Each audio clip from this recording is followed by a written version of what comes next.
When I was younger, I used to think that all my stuffed animals had souls, and if I didn't take care of them properly, Chucky would come and get my ass.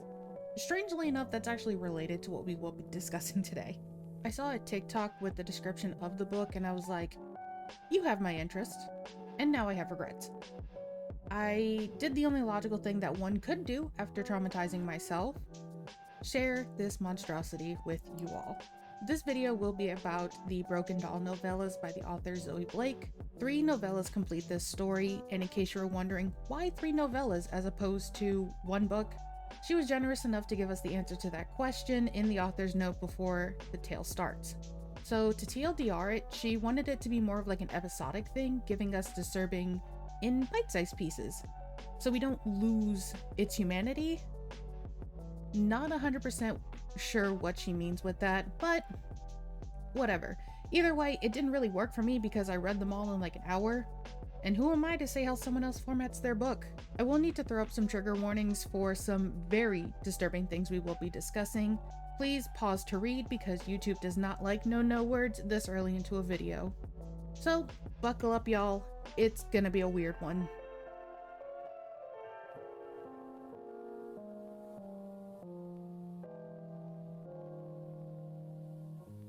Our story follows high school graduate Jane. Now, Jane is plain, brown hair, brown eyes, nothing overly remarkable about her. That's not my opinion of her, that is her opinion of herself, which is part of the driving force that propels the plot forward. And at its core, this is a tale of a disturbed teenager and her inability to deal with her own issues and insecurities, so she then makes them everyone else's problem. You don't get the depth of Jane's true nature until the second novella, and I won't give you everything right now because I do want to cover them in order. I'm just saying this to explain that there is a reason she's stuck in the situation she's in. That situation being waking up somewhere unfamiliar. She believes she may be in a hospital because the last thing she remembers is being in a car accident. She cannot move, she cannot speak, and it's so dark where she is, she can't even tell if her eyes are open. Unfortunately for Jane, this isn't the case. A man named Steve approaches her after opening a closet door. Steve, he's a piece of I just want to get that out the way. And he takes her out of the closet and he wants to dress her in a schoolgirl outfit because he's in the mood for something barely legal. Brother, ugh. Steve dresses her, violates her, and then cleans her with dish soap. The entire time she still cannot move, she cannot speak, but she can feel everything being done to her. Once Steve is done with her and returns her to the closet, she is able to get a brief glimpse at herself. The problem is, Jane isn't physically herself anymore. Looking back at her own reflection is a very realistic doll. The absurdity of it all, she starts to think that she's in a coma or something, but as she starts to accept that this is her new reality, she eventually starts to long for Steve to come see her because that is the only human interaction she gets. When he does come to get her, he takes her upstairs since his wife is away to clean her in the bathtub. This is important because it gives her a more in-depth look at herself, which according to Steve, is the look of a very expensive, very real life-like doll. He changes her wigs from blonde to brunette and submerges her in the bath. So she feels like she's drowning. She gags from the soap being used to clean her and other areas. Steve gets the bright idea to see if he can fit his fist up her. And he can, and she feels all of it. To quote Jane, "This was too cruel, unbearably so, to trap me in plastic yet force me to feel as if it were flesh." After this incident, Steve brings over a friend. This friend's name is John. Remember him, he is important. They abuse the doll together, even filming it, only adding to her humiliation. This humiliation turns into anger, and anger is her key out of the situation, specifically the situation with Steve. The men, bored, drunk, high on cocaine, decide a beer bottle up there would fix their boredom. And even if this was a normal, non-sentient doll, this is still absolutely insane behavior. Clearly, these men are mentally unstable, cosplaying as normal citizens outside of their man cave. And they even admit that they sometimes wish the doll was real so that they could hear her scream. Jane's anger, it festers, and it continues to do so as he continues to use her. And this results in Jane being able to muster up enough strength to blink right in front of Steve. He freaks out, so he puts her back in the closet. With a renewed sense of hope, she focuses on the anger, and slowly but surely she's able to start moving again. So she decides that the next time he comes for her, she's going to be ready. When Steve does return, she strikes. He uses her orally, but she bit down on him as much as you can with a plastic mouth, strangles him, and then shoves her fist down his throat until he is dead. Carol, Steven's wife, finds the body. Cops come, the detective writes it off as autoerotic asphyxiation. The end, sort of. Steve's body may be dead, but his soul is alive and well in a male doll opened at a Sims bachelor party where he cannot move, he cannot speak, but he can feel everything. Here we see that this curse is definitely a sort of hell. Terrible people get reincarnated as these dolls that are then used and abused by people like objects, because to the owners, that's what they are. It's so fucked up, and it makes you think that if awful people who did awful things are the ones affected by this curse, why is plain Jane in the situation she's in? And that is where novella 2, Damaged Doll, comes into play. The second novella picks up right after the first one. Jane is taken from Steve's cave by John, and now she's in the trunk of his car, completely unable to move again. It's like the curse had reset itself after she killed Steve. While she's in John's car, she thinks about how her hair was blonde with Steve, and it reminded her of the blonde-haired, blue-eyed girls from her school that always got the guys. Her envy for these girls formed into hatred, which she believes is the reason she was cursed. Which, if you think about it, this punishment is kind of like a twisted version of the life she envied. Her hate starts to fester all over again, and she starts calling herself Jane the Murderess. Not really important, but I cringed, and now you get to too.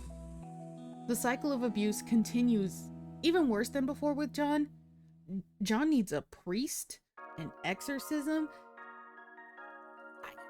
This dude is... I don't have the words, just... ew. Much like before, John brings a friend home, Max. Max, he's not the worst, but he's still into weird shit. But he's not worse than like Steve and John. This is further evident by the fact that Jane wants to kill John specifically, not Max, even after he pees in her mouth. I know. Let's keep it pushing. John hides Jane under the couch as he had a date who came to his home. She wasn't interested in anything more because he wasn't her type. I'm glad she saw the red flags and dipped. Unfortunately for Jane the Murderess, he takes his anger out on the women on Jane, beating her incessantly. She becomes so detached from reality that she starts to hope that he would do this to women what he does to her so that she can vicariously scream through them. He finished up his routine torture of the doll by writing the insults he had for his date Lacey onto Jane's doll body. His rage finally depleted, he leaves her where she lay to watch the news. Now this is where things get interesting. From the end of book 1, we learn that bad people are cursed like this. Jane thought it was her jealousy of the schoolgirls that put her here. She isn't entirely wrong about that, but the news story that John is listening to fills in the gap of information. On the news, they're talking about how a girl named Jane was killed in a car crash a month after she went missing. And she went missing right after 3 cheerleaders from her school were murdered. They were stabbed multiple times with their heads shaved. Morbidly poetic given that she was left bald-headed the whole time John had her. You bald-headed demon. Another segment of this news story is Jane's father. Her father is being harassed by the media, where he loudly proclaims that he has no daughter. This impacts Jane very deeply, but we don't see how until novella 3, so we will shelve that into the back of our minds. This does, however, jog her memory. Jane remembers killing the 3 girls, and this is why God never answered her prayers when she was with Steve. God doesn't answer the damned. The last bit here makes even less sense than all of the previous shit has. John has a party with his creepy friends. They're just as weird as him. After this party, John washes her in scalding hot water. This sent a shock through her system, and suddenly she's able to move again. There's no smooth transition, just boom, she can move. But it's not that cut and dry.